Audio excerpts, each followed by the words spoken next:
اور تختی میں لکھا ہوا ہے جس کی حفاظت کی گئی ہے۔ السلام علیکم ورحمۃ اللہ وبرکاتہ۔ سورہ البروج پارہ نمبر 30، سورہ البروج کی تفسیر۔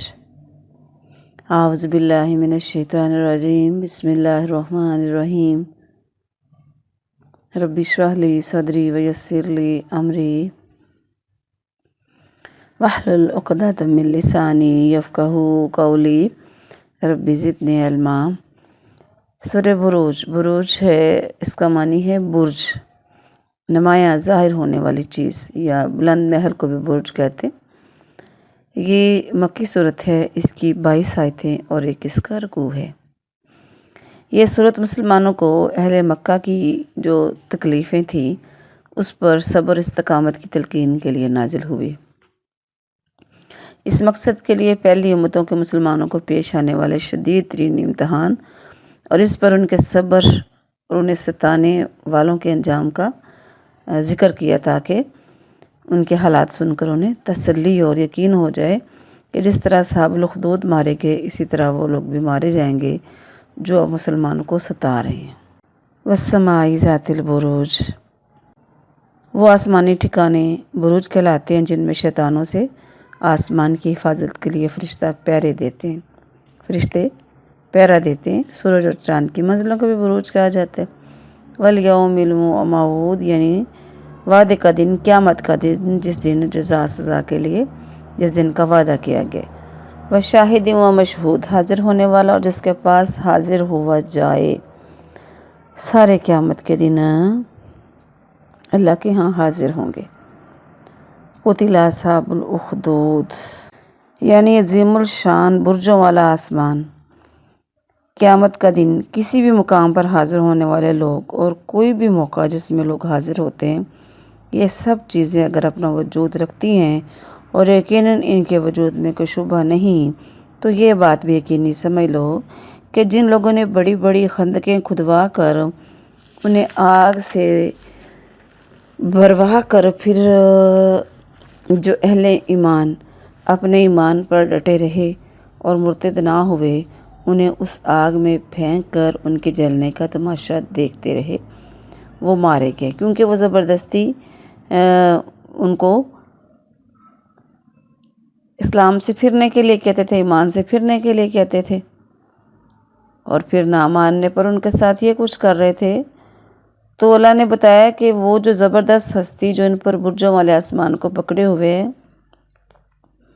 جس نے انصاف کے لیے قیامت کا دن مقرر کیا ہے، تو دنیا میں ایسے کئی واقعات ہوتے رہتے ہیں جن کے بارے میں سبھی جانتے ہیں کہ پھر جو ظالم ہوتا ہے اس کی پکڑ تو پھر ہوتی ہے نا۔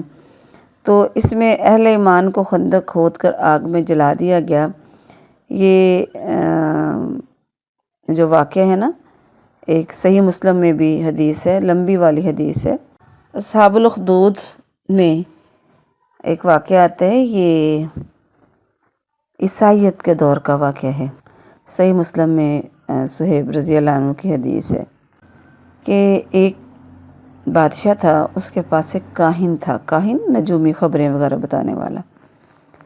تو جب وہ بوڑھا ہو گیا کاہن، اس نے بادشاہ سے کہا کہ کوئی ایسا بچہ ڈھونڈو جس کو میں اپنا علم سکھا سکوں کہ میرے مرنے سے میرا علم کہیں قبر میں نہ چلا جائے، جادو ٹونے یا جو بھی وہ قسمت کا حال دیکھتا تھا، اندازے لگاتا تھا، فال نکالتا، جو بھی کاہن جو تھا۔ تو ایک بچہ ڈھونڈ دو، اس کا میں علم سکھا دوں۔ تو بادشاہ نے ایک ذہین، سمجھدار، ہوشیار بچہ ڈھونڈا اور اس کے حوالے کر دیا۔ اب وہ بچہ اس کے پاس علم سیکھنے جانے لگ گیا۔ راستے میں ایک راہب، عیسائیت کا راہب، یعنی تب عیسائیت صحیح اپنے دین پر تھی، تب اس میں رد و بدل نہیں آئی تھی۔ تب کیا ہوا کہ وہ جو بچہ تھا وہ جاتا تو راستے میں اس کو ایک راہب مل گیا۔ تو راہب نے کہا مجھ سے بھی سیکھو، میرا علم بھی سیکھو۔ تو وہ راہب کے پاس سے بھی علم سیکھنے لگ گیا۔ راہب نے اسے بتایا کہ دیر ہو جائے تو کہنا کہ میں ادھر تھا، کاہن کے پاس تھا۔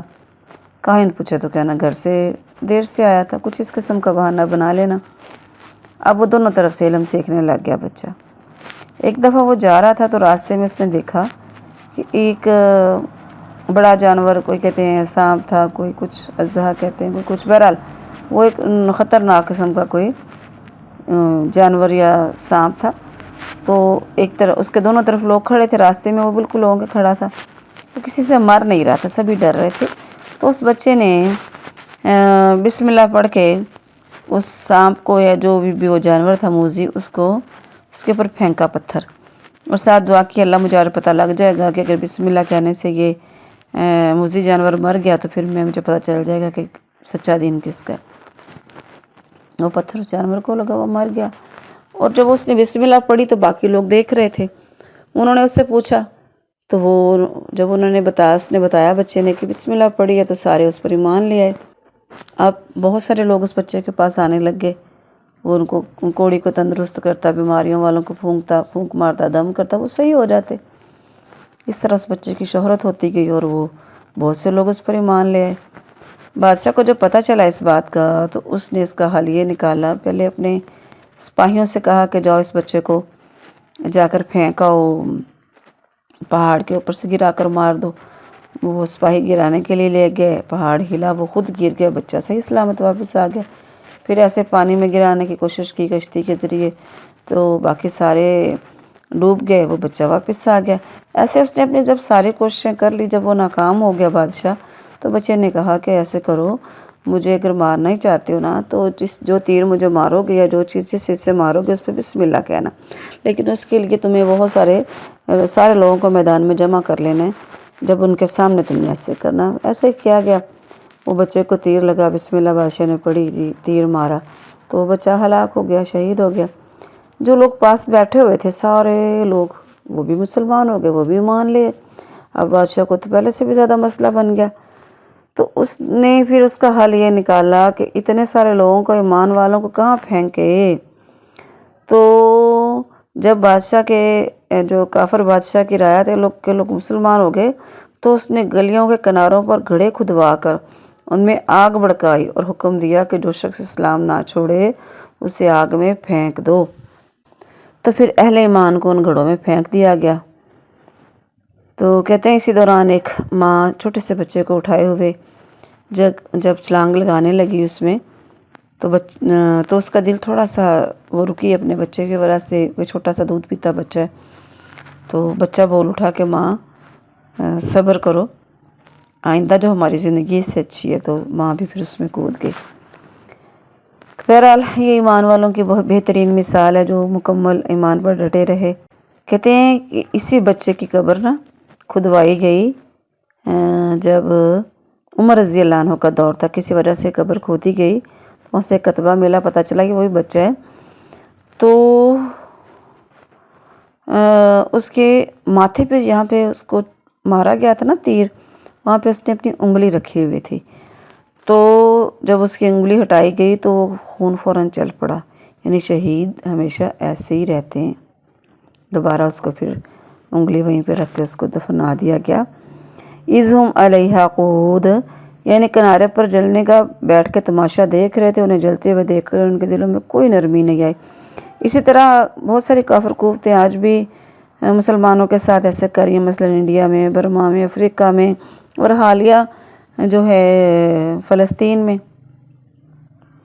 وما نقموا منہم، یعنی ان کو کس چیز کا ان کو یہ زیادتی کی جا رہی تھی، صرف اس وجہ سے کہ انہوں نے اللہ پر ایمان لائے۔ وہ ان الذین فتنوا المؤمنین، یا پھر اللہ تبارک بتا رہے ہیں کہ جو ایمان والوں کو فتنے میں ڈالتے ہیں، ستاتے ہیں، ان لوگوں کا انجام بتایا۔